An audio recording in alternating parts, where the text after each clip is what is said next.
नमस्कार दोस्तों, मैं अंकुर उपाध्याय स्वागत करता हूं आप सभी का आपके अपने YouTube channel share market analysis में। यहां आप सभी के साथ 4 स्टॉक्स के बारे में बात करने जा रहा हूं जिनमें आज करेक्शन देखने को मिल रही है। अब इस गिरावट में आपको एज अ इन्वेस्टर क्या करना चाहिए, इसी के बारे में वीडियो होने वाली है। चारों स्टॉक्स में गिरावट के पीछे का मैक्सिमम रीजन है रिजल्ट्स या फिर कोई खबर। तो शुरू करता हूं एक एक करके चारों स्टॉक्स को डिस्कस करना, लेकिन पहले ही आपको चारों स्टॉक्स के नाम बता देता हूं सो दैट आपको इंटरेस्ट होगा तभी आप देखोगे, अदरवाइज आपका टाइम बच जाएगा। वैसे तो मैं डिस्क्रिप्शन में भी सारे नाम लिख देता हूं, आप वहां भी पढ़ सकते हो। अगर स्टॉक्स की बात करें तो पहले हम बात करेंगे सन फार्मा के बारे में। कल आपको याद होगा इसका बाजार बंद होते समय नंबर्स आए थे। रिजल्ट किसी को अच्छे लगे किसी को नेगेटिव, लेकिन एक्चुअली में नंबर्स थोड़े से वीक साइड पे ही थे।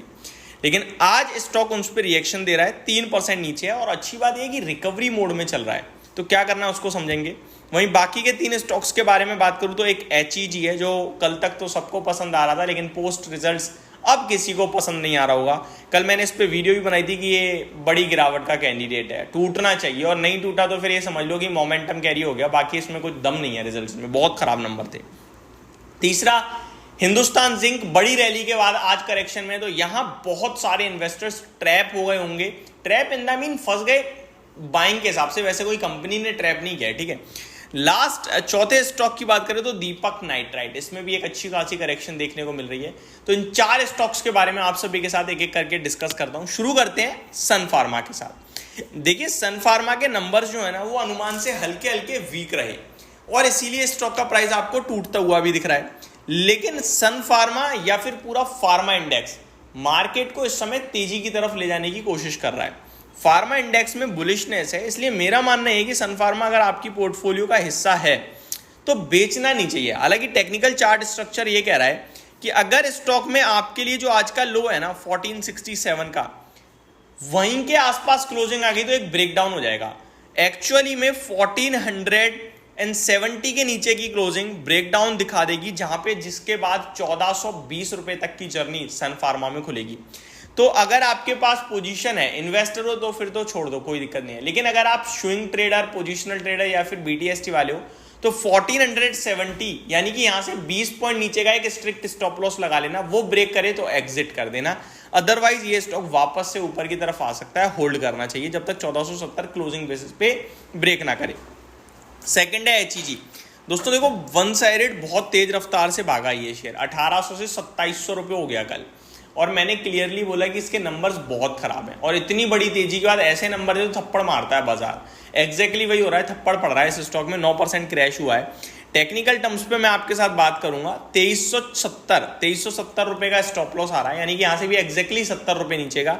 वहां पे कंसोलिडेशन करा है स्टॉक ने लगभग 1 महीने, क्योंकि 2440 पे 15 अप्रैल को स्टॉक आ गया था।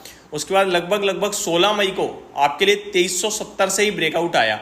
तो मेरे को लगता है 2370 का आपका एक स्ट्रिक्ट स्टॉप लॉस होना चाहिए। बाकी इस स्टॉक में आप बाइंग वगैरह कर रहे हो तो आपको पता है इलेक्ट्रोड बनाने वाली कंपनियां हैं, HEG और ग्रेफाइट सेम चलती हैं, बड़े बड़े मूव देती हैं। वन साइडेड चलते हैं तो रॉकेट, और नहीं चलते तो पता नहीं, कोई ध्यान भी नहीं देता, पड़े रहते हैं उल्टे सीधे। तो अवॉइड कर दें तो ज़्यादा बेटर है।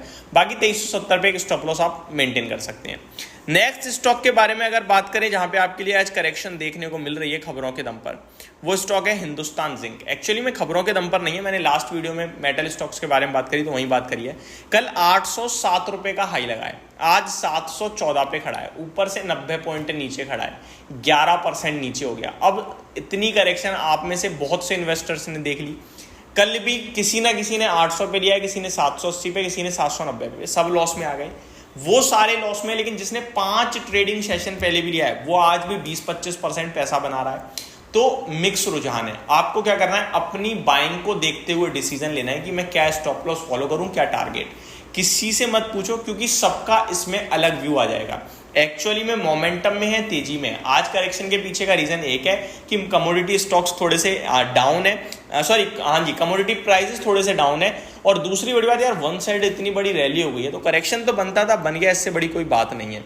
अगले लास्ट स्टॉक के बारे में बात करें तो दीपक नाइट्राइट। एक्चुअली में कल कंपनी की तरफ से कुछ कमेंट्री आते हुए दिखी है जिसकी वजह से आई थिंक करेक्ट हो रहा है, बट मेरे को लगता है 2343 पे स्टॉक खड़ा है। मैंने आप सभी के साथ इसको 2160 रुपीज़ से डिस्कस भी किया है। 2500 के टारगेट थे हमारे, वो डन भी करे स्टॉक ने। अभी करेक्शन मोड में आया है स्टॉक आपके लिए, टूटकर अगर 2300 एक्चुअली में सारे 2270 के लेवल में ही आ रहे हैं। यहाँ भी 2271 का लेवल निकल के आ रहा है मेरे लिए 19 अप्रैल का क्लोजिंग बेसिस पे जो स्टॉक ने लो लगाया था। तो आप यहाँ भी 2270 के करीब ध्यान दीजिए और वहाँ पे एक्चुअली में मेरे हिसाब से बाइंग अपॉर्चुनिटी भी बनेगी। मैं केमिकल स्टॉक्स पे बुलिश हूँ, फार्मा पे भी बुलिश हूँ, आईटी पे भी बुलिश हूँ। तो ये मेरी तरफ से आपके लिए वीडियो थी। होप आपको सारी चीज़ें समझ में आई होंगी। Thank you so much for watching this video. Have a great day guys.